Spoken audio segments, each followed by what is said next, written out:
যদি আরব হতাম, মদিনারি পথ আমার গায়ে হেঁটে যেতেন নূর নবী হযরত। খুশির স্বতন্ত্র কোনো পদ্ধতি কিন্তু এখানে হাদিসে বলে নাই। দালাইলুন নবুয়তের মধ্যে এসেছে। ইবনে কাসির, ইমাম ইবনে কাসির রাহিমাহুল্লাহ উল্লেখ করেছেন। শরহুস সুন্নাহ ইমাম বাগাবী রাহমাতুল্লাহ আলাইহি উল্লেখ করেছেন। নাসবুর রায়াতে ইমাম জাইলাই রাহমাতুল্লাহ আলাইহি উল্লেখ করেছেন। ফথুল বারিতে আল্লামা ইবনে হাজার আসকালানী রাহমাতুল্লাহ আলাইহি উল্লেখ করেছেন। ফয়জুল বারিতে আল্লামা আনোয়ার শাহ কাশ্মীরি রাহমাতুল্লাহ আলাইহি হাদিসটা উল্লেখ করেছেন। কয়টা হয়েছে? 10টা। 10 কিতাবের মধ্যে ইবনে হাজার আসকালানী, আনোয়ার শাহ কাশ্মীরি রাহমাতুল্লাহ আলাইহি, ইমাম বাগাবী, ইমাম জাইলাই, ইমাম ইবনে কাসির, এই 10টা কিতাবের মধ্যে এসেছে এই আবুল আহাব মারা যাওয়ার 1 বছর পর। কয় বছর পর? 1 বছর পর। নবীজির চাচা ছিলেন আবুল আহাব। মারা যাওয়ার 1 বছর পর নবীজির আরেক চাচার নাম আব্বাস। নাম কি? আব্বাস রাদিয়াল্লাহু আনহু। উনি স্বপ্ন দেখতেছেন। কাকে? আবুল আহাবকে স্বপ্ন দেখতেছেন।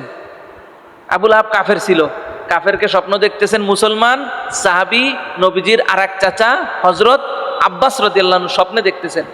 আর এই হাদিসটা উল্লেখ আছে কয়টা কিতাবে? 10টা কিতাবে। সহিহ বুখারী কিতাবুন নিকাহ সহ আরো 9টা কিতাবের। জিজ্ঞেস করলেন কি অবস্থা ভাই, কেমন আছো? আবুল আহাবরে জিজ্ঞেস করছে স্বপ্নে। আবুল আহাব স্বপ্নে বলতেছে আমার অবস্থা বেশি ভালো না, সামনে আগুন, পিছনে আগুন, খুব অশান্তিতে আছি, আযাবের মধ্যে আছি। ইল্লা আন্নাল আযাবা ইখাফফিফ আন্নী কুল্লা ইয়াউমিন ইসনাইনি, তবে প্রত্যেক সোমবারে আমার আযাবকে কমাইয়া দেওয়া হয়। সোমবারে। আবুল আহাব কি ছিল? মুসলমান, ইমানদার। কি ছিল? কাফের। হাদিসের শেষ অংশে এসেছে ওয়াজালিকা, এই যে আমার প্রত্যেক সোমবারে আযাব কমায়া দেওয়া হয়, লিআন্নান নাবিয়্যা সাল্লাল্লাহু আলাইহি ওয়াসাল্লাম বুলিদা ইয়াউমাল ইসনাইন, কেননা রাসূল সাল্লাল্লাহু আলাইহি সাল্লাম সোমবারে জন্মগ্রহণ করেছেন। আর ওয়াকানাত বাশারাত সুয়াইবা, আর সুয়াইবা যে দাসী ছিল আবুল আহাবের, সেই দাসী সুয়াইবা এসে বলতেছে আবুল আহাবকে যে আপনার মরহুম ভাই আব্দুল্লাহর ঘরে তো ছেলে আসছে, মুহাম্মাদুর রাসূলুল্লাহ সাল্লাল্লাহু আলাইহি ওয়াসাল্লাম। জন্মের সুসংবাদ দিছে কাকে? আবুল আহাবকে। আবুল আহাব জিন্দা থাকা অবস্থায়। তখন আবুল আহাব খুশি হয়ে গেছে, আমার মরহুম ভাই আব্দুল্লাহর ঘরে আমেনার গর্ভ থেকে সন্তান আসছে মুহাম্মদ, যা আয় যা তোরা আজাদ করে দিলাম। কয় আঙ্গুল দিয়ে কইছে? যা তোরা আজাদ করে দিলাম। এই 2 আঙ্গুল দিয়ে প্রত্যেক সোমবারে শরবত বের হইতো, উনি চুষে চুষে খাইতেন।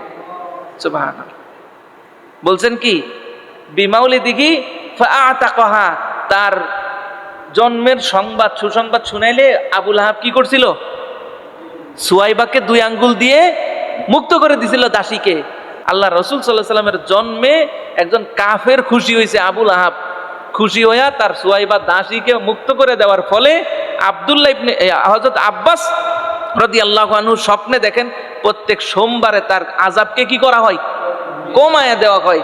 তাহলে আমরা যদি নবীজি সাল্লাল্লাহু আলাইহি সাল্লামের শুভ জন্মকে কেন্দ্র করে ভালো কিছু করি, যেমন আজকের যে তালিমের আয়োজন হয়েছে রাসূল সাল্লাল্লাহু আলাইহি সাল্লামের শুভ জন্মকে কেন্দ্র করে, এটা কি খারাপ কিছু করছি?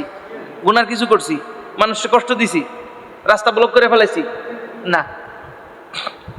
তাহলে ভালো কিছু করলে আমরাও যদি খুশি হই, আমাদের তো আর দাসী নাই যে যা তোর আজকে আজাদ করে দিলাম, আর সেও তো এসে বলতে পারবে না মুহাম্মদ সাল্লাল্লাহু আলাইহি সাল্লাম জন্মগ্রহণ করছে, সেটা তো আরো 1500 বছর আগে ঘটেই গেছে। তাহলে আমরা যে আমাদের মনে পড়ে নবীজি এই মাসে আসছিলেন, এই জন্য আমরা খুশি। কি বলেন? তাহলে নবীজি সাল্লাল্লাহু আলাইহি সাল্লামের আগমনকে খুশি করে এখন মনে করেন বাংলাদেশের বড় একজন শায়েখ, উনি বলবেন এটা সুন্নত না, এটা কোরআনে নাই, হাদিসে নাই, তো এটা কই থেকে আসলো? এটা তো আমি বানাই বলি নাই।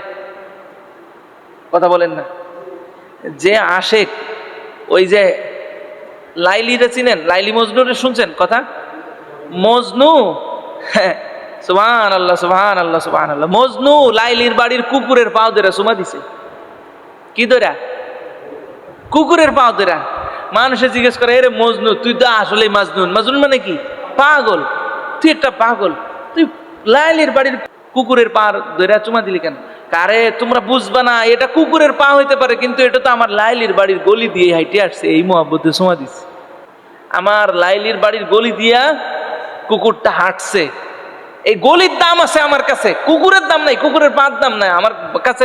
যেটা আমার মাথায় ধরছে সেটা আমার লাইলির গলি দিয়ে হেঁটে হেঁটে আসছে। আমার লাইলির সুন্দর পা গুলো যেই গলি দিয়ে হাঁটে ওই গলি দিয়ে কুত্তাটা হেঁটে আসছে। লাইলিরে তো আর পাই নাই, লাইলির ওই রোড দিয়ে হেঁটে আসা কুকুরকে আমি চুমা দিচ্ছে। আমি যদি আরব হতাম মদিনারি পথ, আমার গায়ে হেঁটে যেতেন নূর নবী হযরত। কে বলছেন? কাজী নজরুল ইসলাম। আমি কাজী নজরুল না হয়ে আমি যদি আরবের পথ হতাম, আমার এই পথ দিয়া মুহাম্মদ সাল্লাল্লাহু আলাইহি ওয়াসাল্লাম হেঁটে যেতেন, নূর নবী হযরত হেঁটে যেতেন। এটা দামি হয়েছে, আমি কাজী নজরুল না হইলে ভালো হইতো। কি বুঝাইছে চিন্তা করছেন? তাহলে আশেক তো প্রেম খোঁজে, আশেক কি খোঁজে? প্রেম খোঁজে, ভালোবাসা খোঁজে, মোহাম্মত খোঁজে। এখন আবেগ দিয়ে তো আর ঈদে মিলাদুন্নবী পালন করলে হবে না, কোরআন সুন্নাহ থাকতে হবে, রাসূলুল্লাহ। তাহলে এই ঈদ মানে কি একবার স্বতন্ত্র, একবারে কোরবানির ঈদ, রোজার ঈদের মতো একটা ঈদ তা না। এই ঈদ হলো মোহাব্বত, রাসূলুল্লাহর প্রতি ভালোবাসা, ইশক। আগের ঈদের দাড়ি ছিল না, তো এই ঈদে মিলাদুন্নবী থেকে আমরা শিক্ষা নিব যে আমি আর একটা সুন্নাত শুরু করলাম, দাড়ি রাখলাম, নামাজ ধরলাম। হ্যাঁ, রাসূলুল্লাহ সাল্লাল্লাহু আলাইহি ওয়াসাল্লাম রাহমাতুল আলামিনের শুভ আগমনকে কেন্দ্র করে আমরা দিনই আলোচনা করলাম। নবীজি সিরাত নিয়ে, মিলাদের সময় যেই সংক্রান্ত ঘটনাগুলো ঘটছে এগুলো নিয়ে আমরা আলোচনা করলাম। আমি কি বুঝাইতে পারলাম আপনাদেরকে? তাহলে খুশি হইলে প্রতিদান আছে নাকি জাহান্নাম? প্রতিদান আছে। কাজেই আবার খুশি আবার এমন ভাবে খুশি হওয়া যাবে না ঢোল তাবলা নিয়ে লাফালাফি ফালাফালি, মাজারে যায় সেজদা, এই সেই, মানুষকে কষ্ট দেওয়া, রাস্তা ব্লক করে ফেলা, এন করা তেন করা। খুশির স্বতন্ত্র কোনো পদ্ধতি কিন্তু এখানে হাদিসে বলে নাই। কথা বুঝছেন? আপনিও খুশি হয়ে 40 জন ফকির খাওয়ান, সেটা ভালো, যেটা ইসলামের উপকার আসে এরকম কিছু আপনিও করেন। আল্লাহ আমাদেরকে বোঝার তৌফিক দান করুক, বলেন আমিন। আমি যা বললাম আমার অজান্তে যদি কোনো কিছু ভুল হয়ে থাকে, আল্লাহ যেন আমাদের দিল থেকে তা সরাইয়া দেন। সহি কথাগুলো যেন স্মরণে রেখে আল্লাহর খুশির জন্য সঠিক সময় আমল করার তৌফিক দেন, বলেন আমিন।